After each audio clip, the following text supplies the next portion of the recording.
500 ta mijoz bilan ham kambag'al bo'lish mumkin. Ko'pgina rahbarlarning eng katta xatosini bilasizmi? Bu biznesni mijozlar soniga bog'lab qo'yish.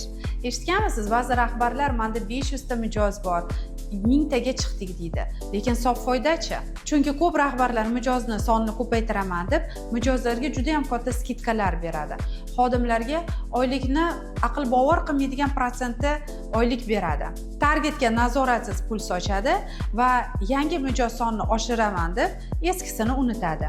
Bu tashqaridan rivojlanish, lekin ichkaridan esa inqiroz boshlanyapti degani.